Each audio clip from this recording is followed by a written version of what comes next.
आप देख रहे हैं अपना बिहार और आपके साथ मैं हूं विवेक। बालू के अवैध खनन पर बड़ी कार्रवाई हुई।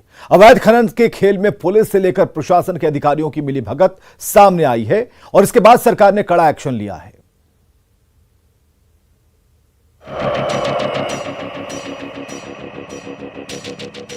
ऑपरेशन पीला सोने के जरिए न्यूज 18 ने बालू के अवैध खनन के काले खेल का खुलासा किया था। खबर दिखाने के बाद पुलिस प्रशासन से लेकर खनन विभाग तक में खलबली मच गई थी। आर्थिक अपराध इकाई की जांच में भी बालू के अवैध खनन के खेल में पुलिस से लेकर प्रशासन के अधिकारियों की मिलीभगत उजागर हुई है, जिसके बाद पीले सोने की आड़ में काली कार्रवाई करने वाले पुलिस अधिकारियों पर कार्रवाई शुरू हो गई है।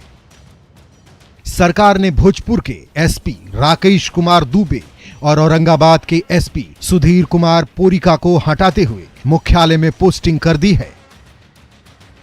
कहा यह भी जा रहा है कि बालू के अवैध खनन को लेकर रोहतास के एक एसडीओ समेत 2 जिला परिवहन अधिकारी पर भी गाज गिरी है। एडीजी पुलिस मुख्यालय जितेंद्र कुमार ने भी दोषियों के खिलाफ कड़ी कार्रवाई की बात कही है। मैं स्पष्ट बता दूं कि भ्रष्टाचार के संबंध में हमारी जो है बिल्कुल जीरो टॉलरेंस की नीति है और हम उस पर जो है लगातार एक तरह से हम बिल्कुल स्थिर हैं कि हम उससे बिल्कुल डिग नहीं सकते थे। तो इसलिए जहां कहीं भी जिस किसी में भी जो है इस तरह के भ्रष्टाचार, चाहे वह अवैध खनन से संबंधित हो, अवैध धन उगाही से संबंधित हो या मद्य निषेध से संबंधित हो, तो हम उसमें किसी भी तरह की जो है शिकायत को नजरअंदाज नहीं करते हैं। किसी भी स्तर के पदाधिकारी पर हम जो है जीरो टॉलरेंस रखेंगे और उनके पद अथवा पदस्थापन से हमारी जांच प्रभावित नहीं होगी। बहरहाल इस मामले में आगे और कितने पुलिसकर्मी और अधिकारियों की संलिप्तता सामने आती है और उनके खिलाफ पुलिस मुख्यालय आगे क्या एक्शन लेता है, ये देखना अहम होगा। बालू माफियाओं से साठगांठ को लेकर के पुलिस महकमा से लेकर के खनन विभाग के दामन पर दाग लगे, दाग कितने गहरे थे, इसी की जांच करने का जिम्मा आर्थिक अपराध इकाई को सौंपा गया और कहा जा रहा है कि अब जांच लगभग पूरी हो चुकी है। कई जिले के एसपी जो हैं वो इस दाग में शामिल पाए गए हैं। कई डीएसपीज और कई इंस्पेक्टर रैंक के अधिकारी भी जो हैं उनके दामन पे दाग के छिटे पाए गए हैं। जल्द ही इन नामों का खुलासा पुलिस मुख्यालय स्तर पर किया जाएगा और सजा भी ऐसे अधिकारियों को दी जाएगी जिन्होंने बालू माफियाओं को सह दिया और काली कमाई की है। कैमरा पर्सन सुबोध के साथ अमित कुमार, न्यूज 18 पटना।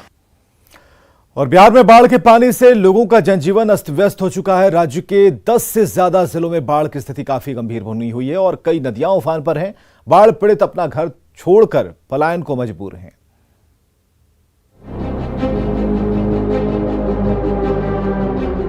बाढ़ से बेहाल जिंदगी की ये तस्वीर मुजफ्फरपुर की है, जहां बाढ़ पीड़ितों को राहत दिलाने वाली एसडीआरएफ की टीम भी खुद बाढ़ पीड़ित हो गई है। बाढ़ पीड़ितों की मदद को लेकर राजे नारायण कॉलेज परिसर में एसडीआरएफ का अस्थायी कैंप बनाया गया है, लेकिन बूढ़ी गंडक में उफान के कारण एसडीआरएफ कैंप ही बाढ़ के पानी में डूब गया है, जिसके कारण सूचना मिलने के बावजूद रेस्क्यू के लिए जवान मौके पर तुरंत नहीं पहुंच पाते हैं। सुपौल में कोसी का कहर जारी है। कोसी का जलस्तर बढ़ने की वजह से खुखनाहा पंचायत के 25 घर कोसी के कटाव से प्रभावित हुए हैं। बाढ़ से बचने के लिए ऊंचे स्थानों पर लोगों ने ठिकाना बनाया है, वहीं जान जोखिम में डालकर छोटी नाव के सहारे सफर को मजबूर हैं। पानी हेल के आवे छियै, भरि छाती डूबल जाइत रहियो। हाँ, कोई देखियो सुने वाला नहीं छ। भरि रात खेलिया, दिमाग में भूखले जाइ छियै। 10 रुपया आते तो सब्जी साग लेके जेबै। अररिया के शहरी इलाके में परमान नदी से कटाव तेज हो गया है।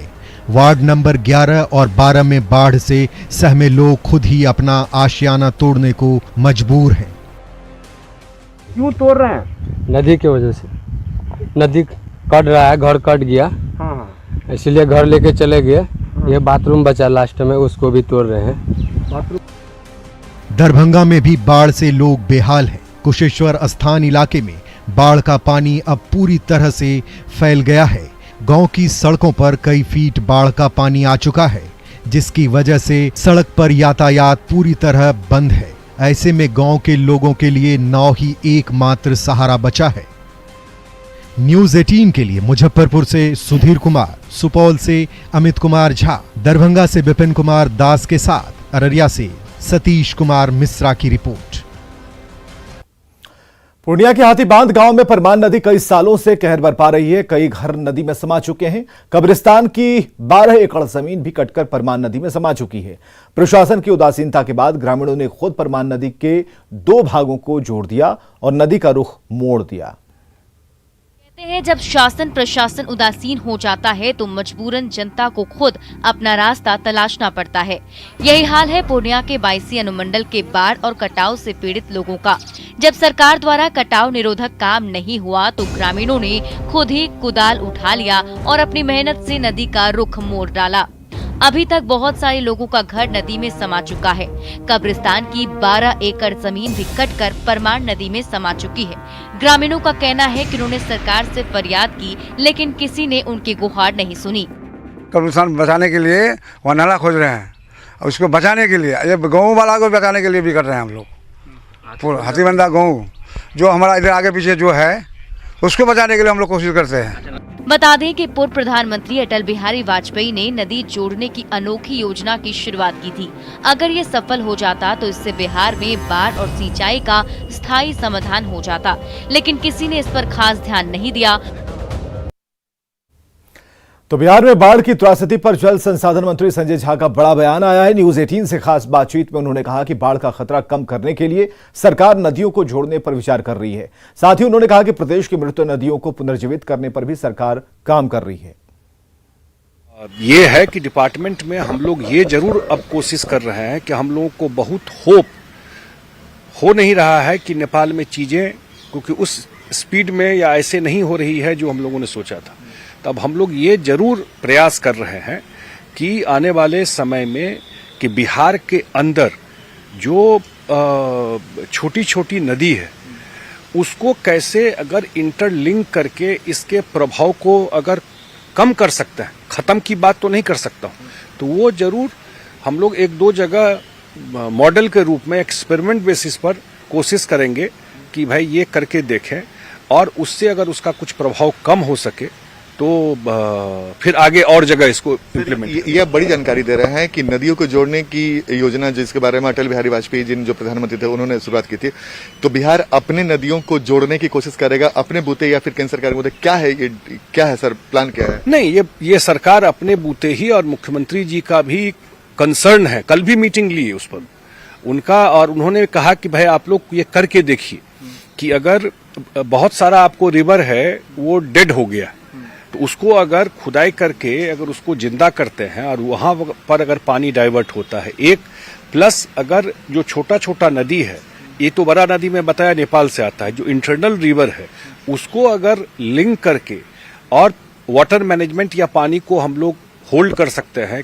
जहां ज्यादा पानी जिस रिवर में है उसको दूसरे रिवर में जहां कम है उसको डाइवर्ट कर, इंटरलिंकिंग का यही मतलब हुआ कि फ्लड के टाइम में उसको डाइवर्ट कर दिए दूसरे रिवर में।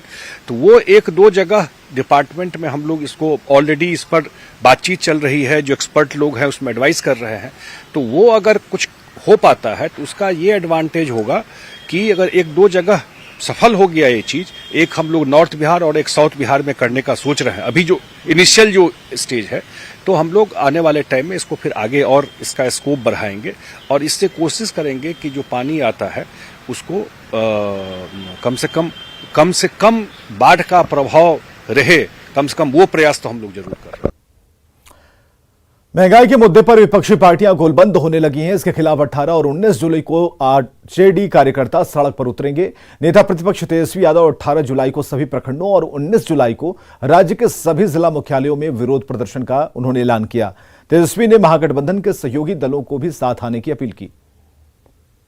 सभी ज्यादा जिलों में जो है 100 से ऊपर चला गया पेट्रोल का दाम, डीजल का दाम, एलपीजी गैस का दाम जो है महंगा हो गया, खाद के दाम जो है वो महंगे हो गए, लोग त्राहिमाम कर रहे हैं, मर रहे हैं। इसको लेकर के हम लोग जो है आने वाले 18 तारीख को सभी बिहार के प्रखंडों में और 19 तारीख को सभी जिला मुख्यालय में हम लोग इसका विरोध प्रदर्शन करेंगे। विपक्ष के नेताओं के साथ, अलग अलग पार्टियों के साथ हम लोग बैठेंगे, महागठबंधन के साथियों के साथ बैठेंगे, फिर निर्णय लेंगे। हालांकि आज हमने चिट्ठी जो है हमने लिखा भी है, अब देखते हैं कि अध्यक्ष साहब का क्या रिप्लाई आता है, लेकिन भय का वातावरण है। गया में एक डॉक्टर के बेटे की गुंडागर्दी कैमरे में कैद हो गई। मामूली विवाद में डॉक्टर का बेटा घर के बगल में चलने वाले क्लिनिक में घुस गया और मैनेजर